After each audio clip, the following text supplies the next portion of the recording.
I guess you both officially got your starts by signing with publishing companies. Yes. As writers. Is that basically the type of thing you had in mind in terms of starting your career, though? Not really, not for me anyway. Because I was working with a guy called Pete Byrne, who was a singer, and we wanted to be a band. We wanted to get a record deal. But we wrote 5 songs, put them down on a little cassette player, very rough, and we got a publishing deal fairly quickly. So in those days it was easier, I think, to get a publishing deal anyway, rather than a record deal. But that's just the way it worked. All the time we wanted to be an act, and it took us another 2 years to get a record deal. So that's in New York. How about you, Simon? Well, with me, I always wanted to be a recording artist, and it was purely by accident I started writing a lot of songs for other people.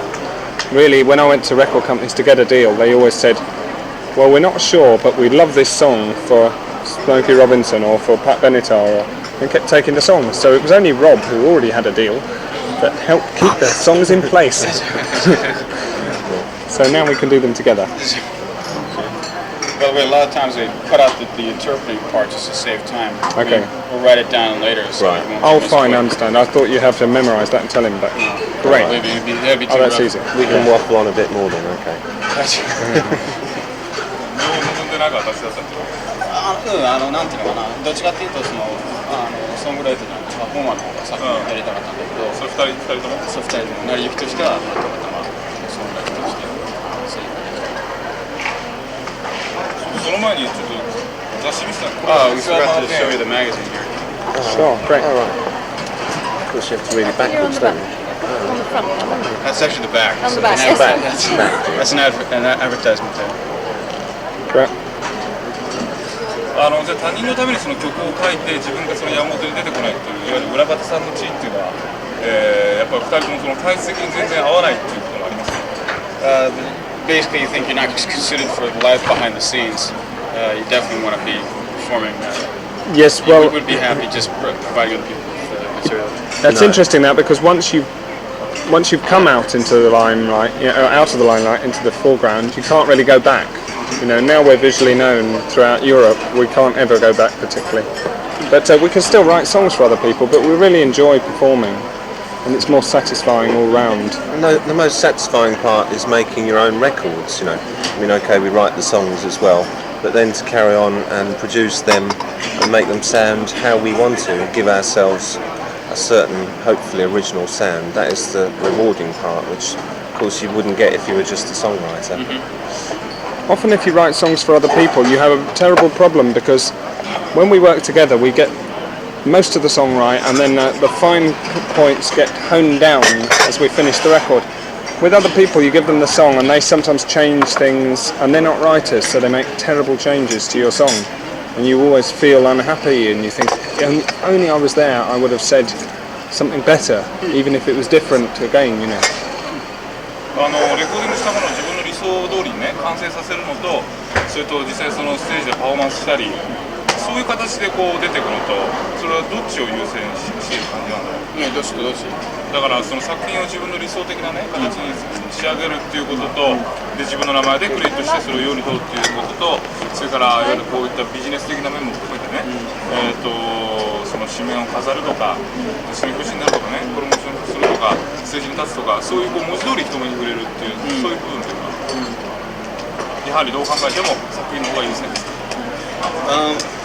Do you think of it as like a total package? Like, for example, in being a performer, not only are you responsible for creating the songs and then finishing them off in the studio, performing them live, but also you have to be a public figure, appearing in magazines. Absolutely, and the videos. But you see, eventually, I think your natural personality comes out in all of these things. So the ideas we have, and when the video director comes and we go through and we work everything together, it ultimately makes the record sound better. When the packaging is better, the record sounds better. If you've got a great visual thing to watch, again, like George Michael's concert last night, one of the best things about it was the lighting and the way he did the stage presentation. So when we do the live work, we want to be able to really spend some time to get that right. We're not just muso heads who want to make a good record. And the promotion side of it's pretty satisfying as well, really, because we're quite proud of the album. Get cameras all the time. I mean, it would be horrible if we were trying to promote it to a lot of people who hated it. But fortunately, most people seem to think it's good, so we enjoy it. 彼が言ったことやりましたよ。なんだっけ。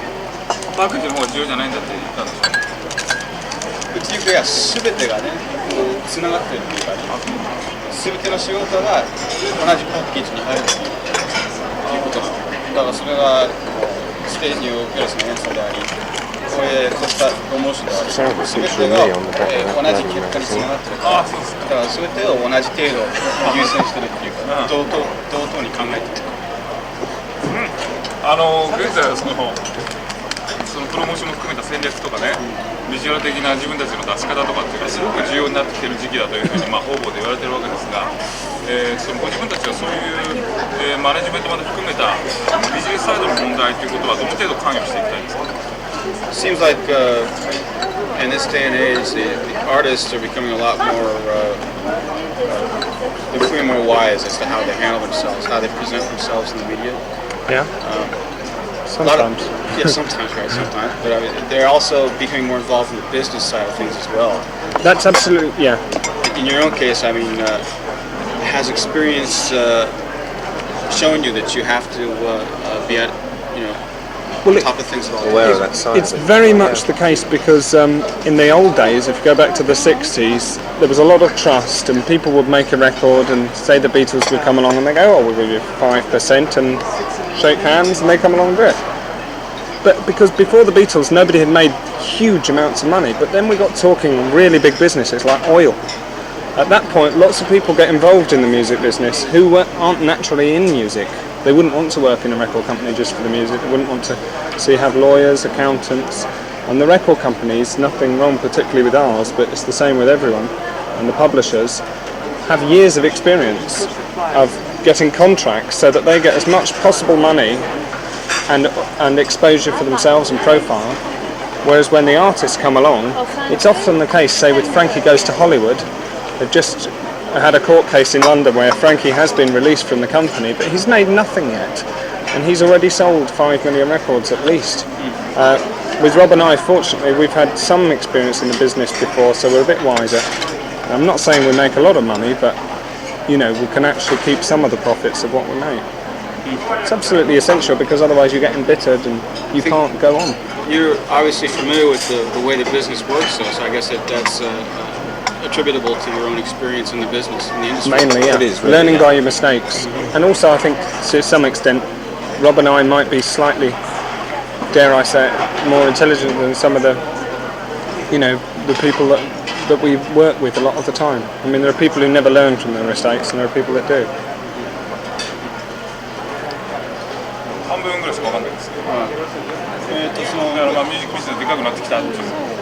そう、ビートルズぐらいはとんでもないビジネスになってきてるから、で自分たちとか、あえて、こういうこと言ってはなんですけど、自分たちはもうその他の人たちよりもう少し知性があるんだろうということで、非常に気をつけてるっていうか、でしかもほら結構経験があるし、業界のなんていうかシステムについてもかなり精通してるし、だからそのビジネスとかそれをしっかりつなぎたいなってなんかロブが前作ってたネイキッドアイズっていうバンドがあるんですけど、それで結構痛い目を見たって話は聞いたんですけど、具体的にはどういうことだったんですか？ビジネスのトラブルがあったっていう話ですけど、そういうのはもう学習して知識を積んだってことですか？Did you have any trouble with like naked eyes?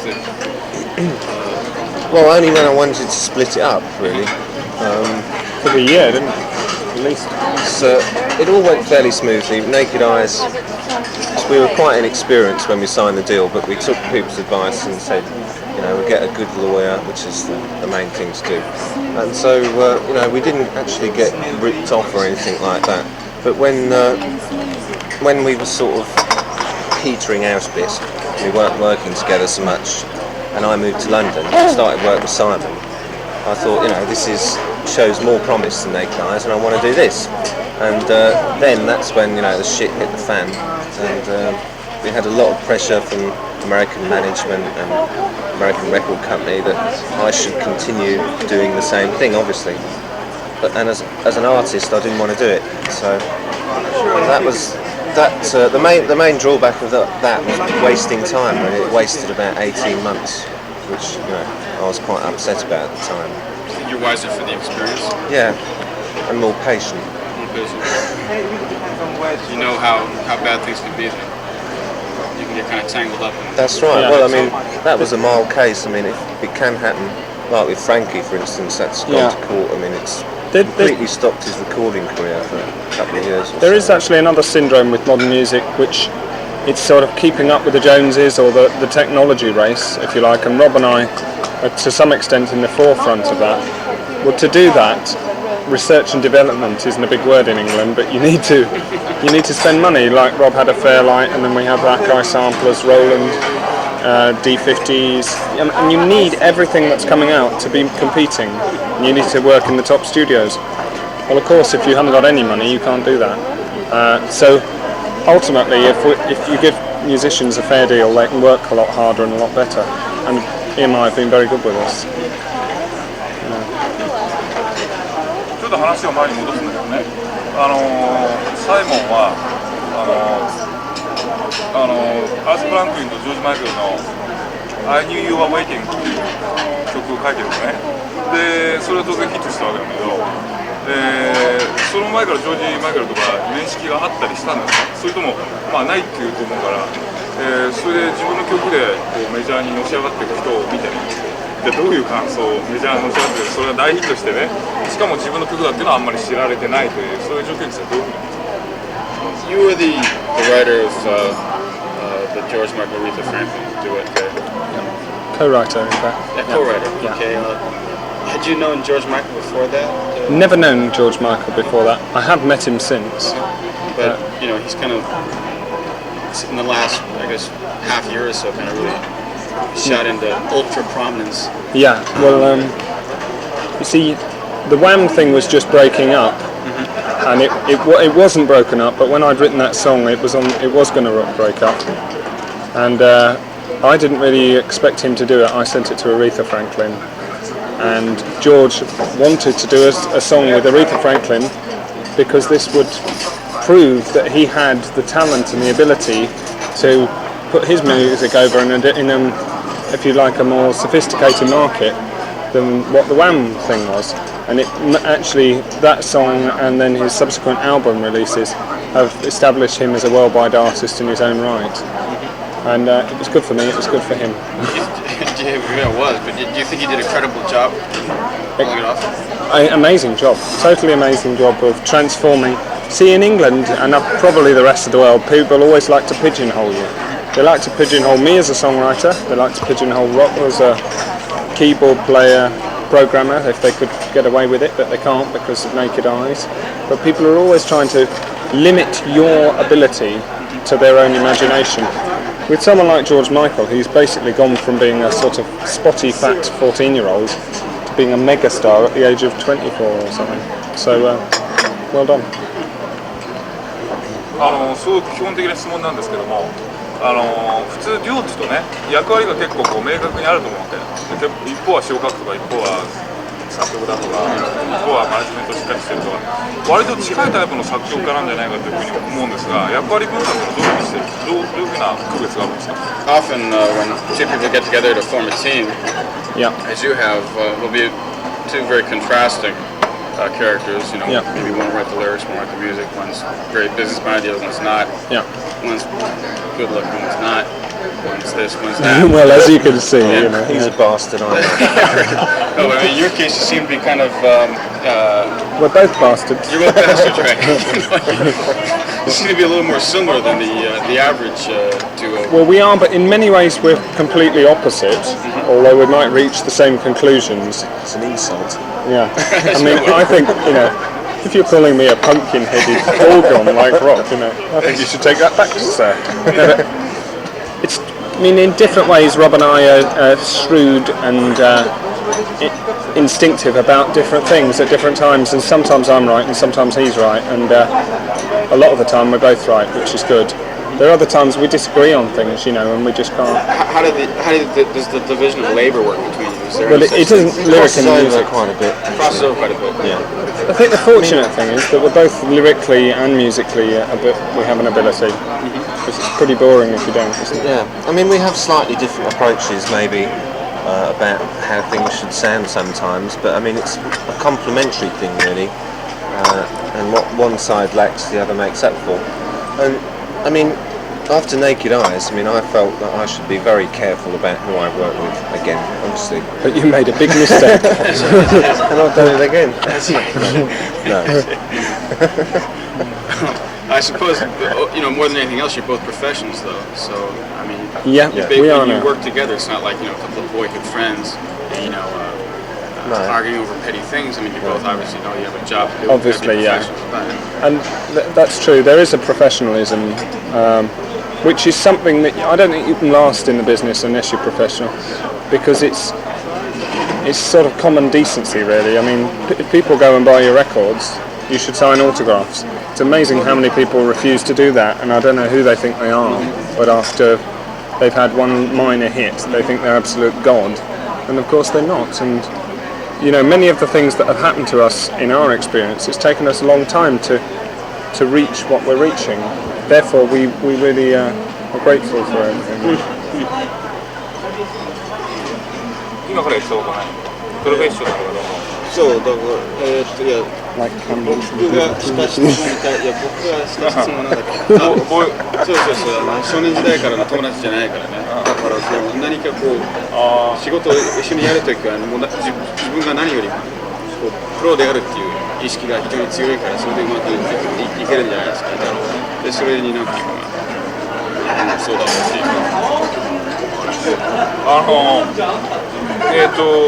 自分たちとしてはそのデュオという形態をね昔はバンドを2人もやってたと思うんだけどもそのバンドという形を卒業したという感じですかというのはね、スティングに聞いた時ミック・ジャガーに聞いた時もそうなんだけどミック・ジャガー聞いてねえな言ったんだけどさ、そのバンドでいるっていうことはね、すごく思春期的な現象なんだと、でもう少し大人になってくるとうんざりしてくるんだみたいなこと言ってんだけど、そういう感じなのかI assume you've both been in like larger bands at one time or another. Not me. Oh, really? No, Rob was in Naked Eyes, which was huge in America. No, but I mean More people. More people. Oh, I see. The size of the band. Local sort of Yeah, time. sure, Stuff, yeah. absolutely. Do you think of the duo as, just two people as a better means of performing? Well, it's largely to do again with technology these days. Both Rob and I have had extensive experience with all the rhythm machines and things, and more Rob than me really, because he did all the instruments on the Naked Eyes and many other records this year, including the Communards and goodness knows what. This and that. You really can create a sound when we're writing together, a huge sound just with the two of us. And we In really all don't. lines at once. Yeah, and we really don't want that sound to change so much because the song is sort of written at the same time as we create the record almost, if you like. So there is no need for other people.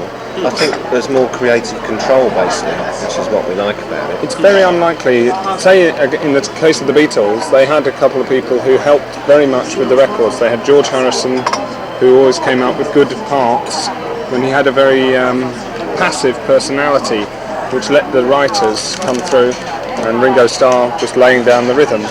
Now, with many bands these days, you get all the 5 people in the band writing the songs, and it's a miracle if one person is a gifted songwriter, let alone 5. That's why there are so many albums with 1 good track and 9 bad ones.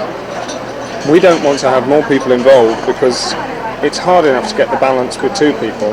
With 5, it's almost impossible. Sounds like it would be good for expediting things in the short term, but you don't see limitations in there being just 2 of you.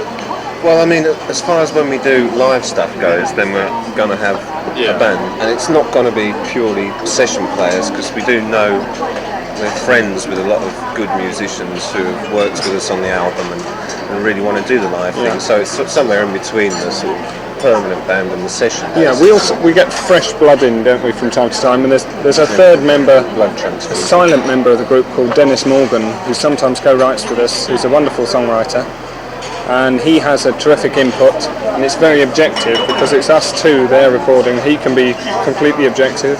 Sometimes we work with a third member who's a producer, either Steve Lillywhite or Stephen Haig, and different people in the future, who knows. And it's always interesting because the combinations change, and we've developed a lot together in the last 2 years, and I think it's getting better rather than worse. It seems like you're really riding the crest of the technological wave there.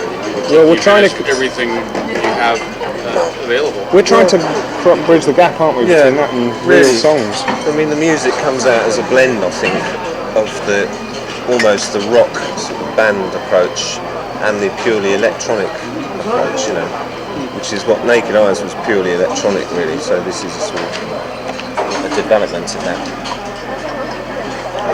エレクトロニクスで対応できるってこと？それでもそう対応できるし、しかもそのクリエイティブコントロールっていうか、2人だけだとね、その余計な意見が入ってこないから非常にうまくね、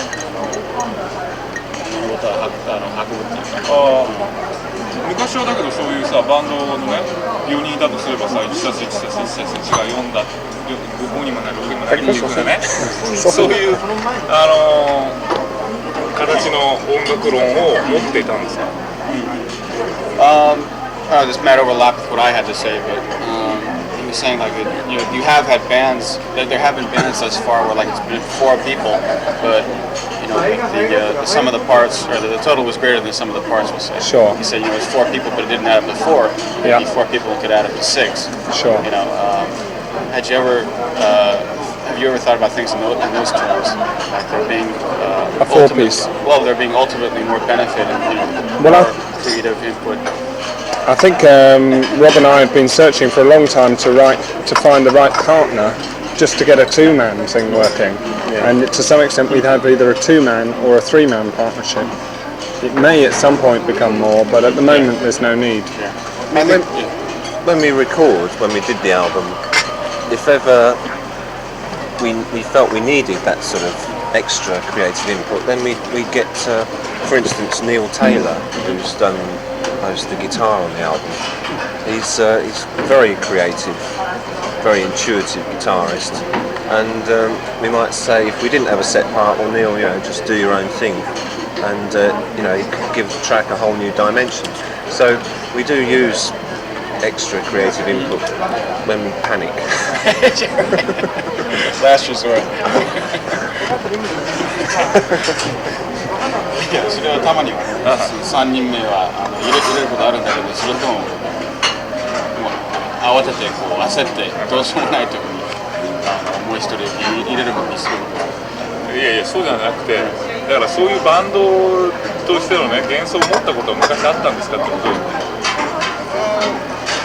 あったかもしれないけども、それはやっぱりデュオっていう形態が一番理想的じゃないだろうかっていう前提でパートナーをずっと探してた。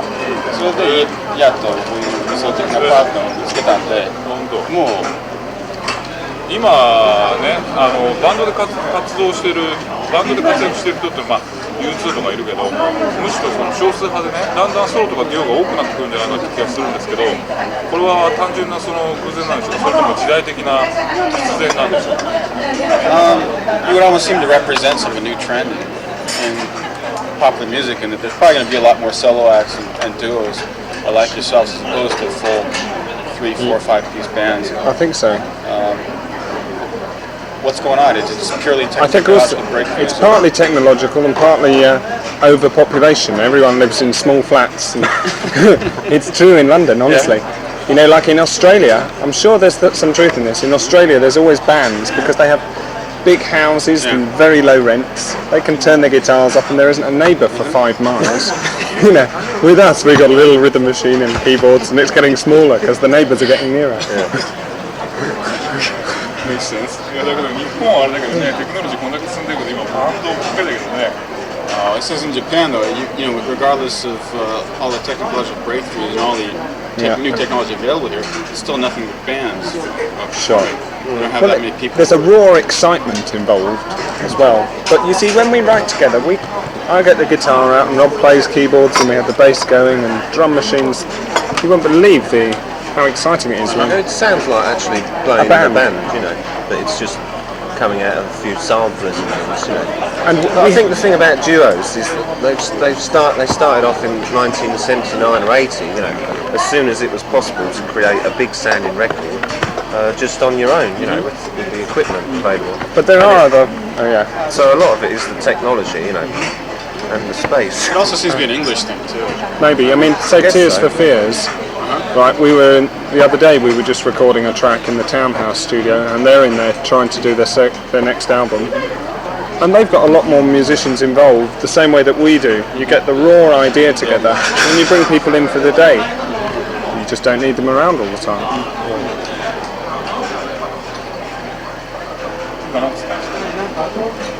うん、だから他にこうなんていうのインシーンでこうデュオやってる人が多いし、この間スタジオでスティアス・フォー・ピューズにあったんだけど、彼は I've seen that one before. 彼はどっちかっていうとだいぶ人間 That's half of that's the one with the snooker cue. これを見ても分かるんですけど、You're た here. だ今かなりアイドルっぽい打ち出し方をされてるんで、それもまあ非常にポピュラリティのあるその音楽をベースに持ってるからね、まあいいかと思うんだけども、そういう切り方についてどう思ってるか知りたいそうなんですか。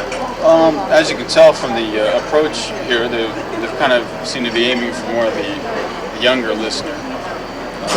The way they're presenting you. That's because younger listeners grow up into being older listeners, whereas older ones can never get younger. That's right. So It just seems that they're kind of presenting you as potential pop idols. we seem to have captured a market in England and Europe where it's a fairly ageless market, because literally children of 3 and 4 years old are moving around to the music. Instinctively they like it. The tunes are simple and memorable, but not simple in that they have a strong philosophy and meaning behind them. So it can also appeal to a much more intelligent and older audience. And in a way it's the best of both worlds, I think. So you don't have any objections? We don't have, I mean, I get very annoyed. There was a band, Go West, who objected greatly to the fact they were marketed to 14-year-old girls or something, and I actually said to the singer, you have no right to say that, because you're making a big mistake. Well, I'm quite flattered if anyone likes it, you know, so I don't really care how old they are. I mean, I wouldn't want to be specifically marketed as the teeny bop thing, but I don't think we are. Some of the pictures in there, but The music speaks for itself. Yeah, right. You know. Yeah. 音楽が全て語るから。売り方はもうどうだろうと、最終的には音楽は物言うっていうか、イギリスのプレスっていうのは意地が悪くて有名なんですけど、ジョージ・マイケルがね、今度フェイスで割とその大人っぽく変身したっていうのがあるんだけど、その前はね、その出すごとに割とこっぴどくやられてて、で彼自身もそれにそのアイドル的なそのマスコミの切り方に対して相当そのフラストレーションを溜めてたようなんだけども、最近の彼を見てはどういうふうに感じますか？彼の変身とか以前の彼とか。Not implying that you'll necessarily follow the same route that George Michael has taken, or the route he was given. In that, you know, he was first of all marketed for a TV pop audience. Sure. And then does that mean I'm going to be Andrew originally? I suppose it's possible.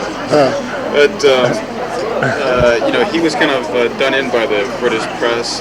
Yeah. They felt he had no credibility or anything, and now they're kind of they're reconsidering. Sure. This happens a lot, and you know, it's difficult to say exactly, but we're not. Wham was actually a little bit more specially designed for that.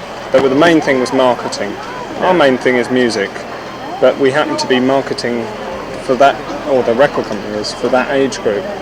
I don't think that's bad, you know, and we've already picked up a lot of older listeners, and I hope we'll develop into like a real album and touring act as well. I hope the fact the marketing is like this doesn't put any of the more sophisticated audience off, and vice versa. It seems like you pretty much feel that credibility is something you're going to have to earn on your own terms anyway. Well, I think credibility is something to some extent we have. Individually, we've had credibility but not notoriety because of the songs that I've had and the success of Naked Eyes as an elitist cult kind of band. That has a credibility to it. Yeah, there were certainly no compromises with those guys. It was a very innocent sort of first album, wasn't it? If you listen to it now, it sounds very dated and innocent, I suppose is the word. But that's how we've tried to carry on really, and just do exactly what we think. I mean, we've had pressure from A&R and things like that, as bands always do. And I suppose the more experience you have, that you learn to resist the bad ideas and go with the good.